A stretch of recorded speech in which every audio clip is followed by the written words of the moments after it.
Welcome back to the Anti-Meta Meta Club. This week's race C is a Daytona race that we've had fairly recently, and since the meta hasn't changed, neither is the anti-meta. Let's get into it. Your anti-meta car of the week is once again the Peugeot VGT. Without an insane amount of luck and a coordinated effort, this car is pretty much the only car that can really go toe-to-toe with the Viper. Because of the slipstream, you can actually make almost any car in the class work, but you really need to have a lot of people that you know and trust in the lobby with you. If you're by yourself, which many of you might be, then this is pretty much the only car that can really fight the Viper. I managed to just barely squeak into the 144s, though I do have optimals for a 0.7. This is the only non-Viper that's in the entirety of the top 200 at the moment, though I did see a Ford GT in the 44s earlier until the driver switched to the Viper. The second fastest non-Viper is our friend Outlaw Quadrant in the exact same car, but as you can see, this is probably the most dominant a single meta car has been in many months. As you start your lap, I want you to move all the way up to the wall, and I believe this is a digital flag marker that lets you know that this white line is upcoming, and right after that white line, staying on the right side of it, is when I want you to brake. Start aiming for the end of these chevron signs here in the distance, and when you hit this flat part of the track, that's when you're going to start trail braking in. You should be able to see the outer edge of the track at this point, and you definitely want to avoid putting your right tires over that white line that we're next to right here. If your right tires are hitting but your left tires are missing these two cracks right here, you'll know that you're probably on the right line, and if you look right here for this tire wall, then you know you want to be on the throttle before you pass it. This car responds a little bit better to just having to correct a little bit of oversteer rather than lifting off the throttle or waiting too long to get on the throttle. Obviously, you don't want to drift it, and if you do slide it when you hit that curb, it's going to be a disaster, but a tiny bit of oversteer corrected with the steering wheel is going to be better than lifting off the throttle there. I always like to point out three specific markers when it comes to this corner. On the left, you'll see this pole that's just after the pit exit. In the middle, you'll see this black mark in the middle of the screen. And then on the right, you'll see the 1 marker. It's going to be after the pole, before the 1 marker, and just about in the middle of that black mark that's in the middle of the road. That is when I want you to hit the brakes. I want you to wait until you're past the cones on the right to start turning in. When you do turn in, you've got to make sure that you're trail braking all the way to the apex. We're trying to hit the other side of this corner, a really late apex. You're going to come off the brakes, downshift to first, turn in, upshift to second, and then get fully on the throttle again, making sure that you don't wait too long and you don't come off the throttle. If you have to correct a little bit of oversteer, it's going to be better than waiting too long to get on the throttle in the first place. It shouldn't be too difficult to time this left kink. You really just need to turn in at the one that's on the infield and stay all the way to the left as you approach this next corner. Once again, there's a black mark in the middle of the road that I want you to use as your brake marker, but I want you to take note of exactly where it is in relation to this escape road as well as these cones here on the right. Once again, the final cone on the right is where I want you to start turning in. You can kind of use the dark marks, the tire marks that are already on the track, but we're going to slowly decelerate, getting all the way down to first gear, adding more steering before shifting up to second gear and getting fully on the throttle. I do want you to avoid the inside curb as you get on the throttle, and of course, get fully on that throttle, even if you have to correct a little bit of oversteer, and make sure you do that before you hit that outside curb. Once again, in the middle of the escape road are these black marks on the ground. You're going to brake heavily right there, get down to second gear, and then start trail braking before you turn in, dipping down to first gear and letting the car roll through completely off the brakes. You want to shift up to second gear and get on the throttle as early as you can. If you go super wide here, and even if it pushes you all the way to the wall, that's going to be infinitely better than waiting too long to get on the throttle. The key here is to get on the throttle fully as early as you possibly can, and even if you lost some time by going a little bit wide here, you're going to get it back by the fact that you got on that throttle so early, and you'll easily overtake your Ghost if you decided to go really tight on that exit in the last time. It used to be faster to put your left tires on the yellow line, but it no longer seems to be the case, so stay all the way on the banking and try not to touch the apron. After the 3 mark is this 2 mark, after the 2 is this digital flag again, and after that is this white line on the ground, and right at that white line on the ground is when I want you to hit the brakes. Get down to 4th gear, turn in at the 1, and I want you to look at how much I'm using the grass here. Put just your right tires on the curb, and you can see I'm still trail braking into this corner. Switching directions as I get back on the pavement, you're going to see that I neutralize the steering and add a tiny bit more brake before then trail braking into the right again. I'm going to aim so that the middle of my car hits where the curb and the white line intersect at the grass, wait for my car to rotate, and when my car is facing the correct direction, I'm going to get fully on the throttle, making sure that my right tires are barely on that exit curb, and you should be good. Obviously, you want to stay to the right of this yellow line right here, and then it's just a straight shot to the end. I guess it's a relatively straight shot. Again, you do not want to hit those yellow lines. It is just going to slow you down now. It used to actually make you go faster for whatever reason. And I have found that you do want to shift right at the shift light for every gear except 5th to 6th. And when you do hit 6th, you want to rev it out just maybe a couple hundred more revs. For whatever reason, it seems to be just a little bit faster. And that's your lap. The first corner, the second corner, and I believe what would be considered the fourth corner, essentially the first corner and then the 2 hairpins, it's really important to hit a late apex with those. Obviously, you got to carry as much speed as you can through them, just like any other corner, but hitting a late apex and then getting fully on the throttle in one big motion is incredibly important. The key to getting this car rotated is by trail braking all the way down to first gear, coming entirely off the brakes, and then adding a lot more steering and letting the car roll through. When the car then faces the correct direction, you can get on the throttle in second gear and stay on that throttle, even if it means correcting a little bit of oversteer. The curbs are not going to be friendly, and they're especially not going to be friendly if you have any amount of oversteer, so if you are going to be correcting that oversteer, make sure you correct it off the curbs.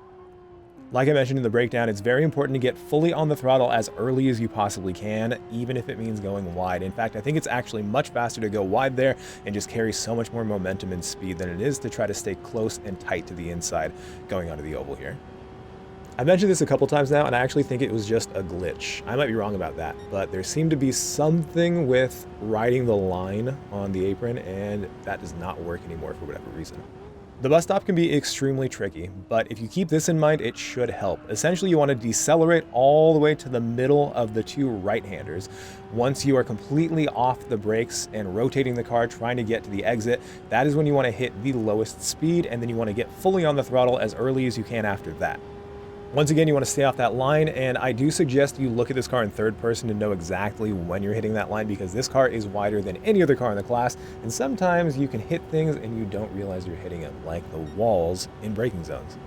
This is one of those races that requires you to take a pit stop, but does not require you to change tires, and you do not need to change tires with any of the cars that you use. In fact, if you do, you're just going to be wasting time. And in fact, it's also the only kind of race that you need to do the exact opposite of what I would usually suggest, which is instead of avoiding people in the pits, you want to make sure that you do not go in the pits alone. Now, I know that this can be a really difficult thing, especially in the lower lobbies, and you might need to actually go out of your way to try to communicate with people that the very best thing you can do is find a partner or a couple partners to work together and bump draft. I'm assuming if you're playing this, you probably know what drafting is, you probably know what slipstream is, but just in case, I know a lot of people tend to pick up this game and they don't necessarily know much about racing, so we're going to talk as if you guys don't know anything. If you are familiar with drafting and bump drafting, you can just zone out for a minute. When a car is going very fast and you find yourself behind it, you'll notice that it creates a bit of a vacuum in all of the air that you usually be running into. And that makes it so that your car has less wind resistance and it can then go faster. If you do all of that and you use that extra speed that you've got to actually push and run into the car in front of you that is providing that slipstream, then that will make that car go faster. When that car goes faster, it still has that nice little vacuum behind it, and then you can follow again and bump them again. You should be able to go over 180 miles an hour by doing that, but I think only 2 cars can go 170 without it, which means that absolutely nothing can go nearly as fast as 2 cars bump drafting, no matter what. The reason this is so important here is because there are so many incredibly long full throttle sections that if you're not doing that, you are simply wasting time. The hardest part can be finding someone to bump draft with, and a lot of people who are unfamiliar with the concept think that you're just trying to run them off the road, even if it's pretty obvious that you're just pushing them straight down the straight. Luckily, there is a chat function in this game, and if you do take your time and just try to explain yourself, hopefully people will figure it out. And if not, well, then hopefully you'll get someone in each of these races that is willing to work with you, because if not, it's going to be really, really difficult to make anything happen. As someone who is providing the bump, it is definitely up to you to not bump too late. That can be very, very disrupting, and it can absolutely ruin the race for the person. So if they're anywhere near a braking zone, make sure you do not bump draft them. If they're in a corner, do not bump draft them. The only time you want to bump draft is when you're on a straight and you're nowhere near a corner or a braking zone. If you can get 3 or more people involved, one person in the front providing slipstream, the person in the middle bump drafting and providing slipstream, and the person in the back hoping to stay along and make sure they can actually go as fast as the 2 in front. If you all work together, you can go incredibly fast, but of course trying to coordinate that much, especially in the lower lobbies, is quite the ask.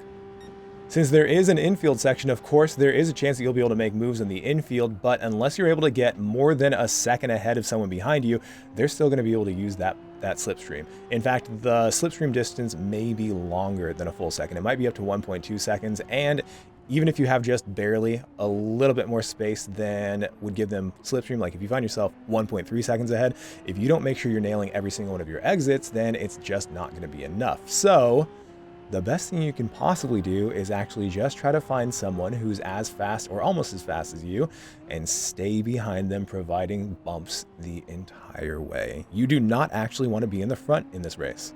If you can recruit a friend that can work with you, I would suggest either staying in the front if you guys happen to qualify together towards the front, or if you're anywhere besides the front, pitting on lap 1 together and making sure that you just work together the entirety of the race. The closer you can stay to the person in front, the stronger the effect is going to be. However, if you find yourself pretty far away and you have a huge slingshot effect, if you have a huge speed differential, you may need to lift in order to not damage you or the person in front. It can also be very, very difficult to time braking to stay really close to the people in the braking zones and not lose out to them on the exits. One thing that I used to do is just try to time it where I would brake just a little bit early and I would brake like normal, but braking really heavily behind a car that may or may not be slowing down before you is really dangerous, and timing it is incredibly difficult. So instead, I like to just come off the throttle just a little bit, don't brake 100%, and if you brake just a little bit and you do it early enough, you can then modulate the brake pressure to ensure that you stay close enough without running into them. If you just wait to the last second and try to brake heavily, then you've got no option. So instead of dedicating everything to timing it perfectly, just come off the throttle, come off the brakes a little bit, and don't worry about the fact that you may or may not go as fast into the corner as them. You can make up for it when you get slipstream the next time.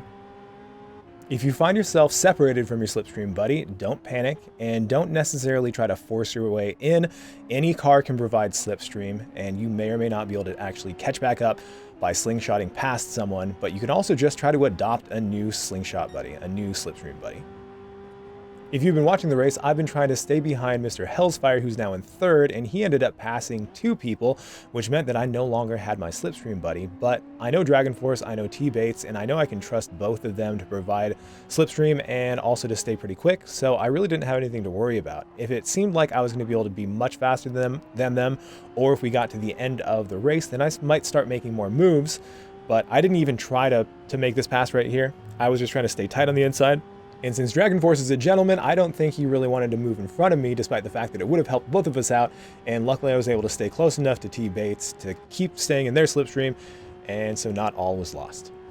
Now the worry here, however, is the fact that there's a Pug VGT right behind a Viper in front, and they're so far ahead that if they work really well together, they're going to have a much stronger slipstream effect and bump draft effect, and I might not actually be able to catch up with them or keep up with them with just the slipstream without a bump draft. Now there are of course people behind, but then I would be relying on them as well to go fast and to provide a bump draft for me. But in the end, none of it mattered. I was able to get closer to T-Bates, and so I was able to continue doing the exact same strategy I was trying to do before. Now at this point, I didn't actually realize that T-Bates was about to hit Hellsfire and give him the bump draft. And what happens when you give a bump draft is you do slow down temporarily. I did not realize that my closing speed would be so crazy with him giving a bump draft, so I tried to avoid it, did not avoid it, and I ended up giving him and myself damage. Luckily in Gran Turismo, the damage does heal itself in these normal daily races, but it does take a lot of your momentum, a lot of your handling capabilities, and a lot of your top speed. So you want to avoid the damage if at all possible. If you think something like that might happen, just go ahead and lift off the throttle. It's not going to hurt you very much at all, especially with all the slipstream in these races. It's going to be much more important to be very careful in this race. Speaking of being careful, I should have noticed that our friend T-Bates had a lot of load on the outside tires and he had a lot of steering angle, which meant that as soon as he hit that curb, he was going to slide. I'd been avoiding that just because I've spun there so many times and on all these curbs so many times that I just kind of avoid it naturally. I don't think he quite anticipated that, so he wasn't able to catch it, and I did feel bad about running into him, but there wasn't really anything I could do. Luckily, that did not give any of us damage, and I was able to get the bump draft from Jaws, which let us catch back up to Hellsfire in front. This is going to be a perfect example of when not to give the bump draft. Jaws was really close, but he also noticed that the braking zone is coming up, so instead of trying to bump, of course, he lifted off early. In fact, he braked a lot earlier than he would have if he was just going to be on by himself, And because of the slipstream, he really didn't have anything to worry about. He was definitely going to be able to stay with me, and in fact, he'd be able to catch up with me, as you can see, after the bus stop. And it wasn't very long after that he was able to give me one more bump draft, and we were also able to catch up to Hellsfire because Hellsfire didn't have anyone to slipstream in front of him. We had him, and we also had Jaws pushing from the back. Just like I'd mentioned before, 3 people working together is even better than 2, and 2 people working together is impossible to catch. So of course, if you can get 3 together, you're going to be pretty unbeatable.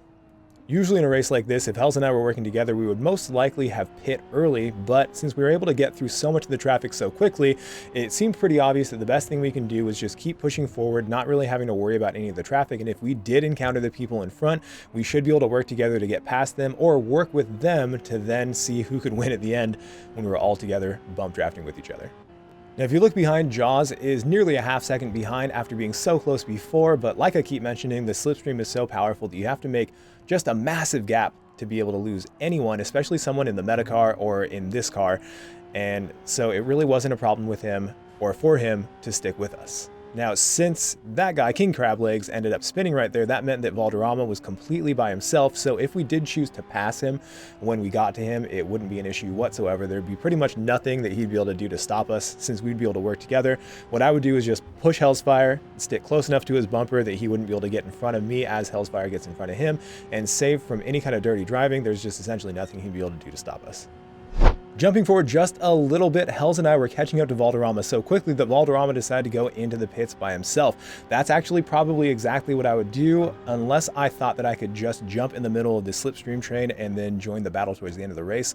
I think Valderrama was hoping that someone else had been working with someone else, and that when he came out of the pits, he would be equalized with someone else, and he might be able to work with them.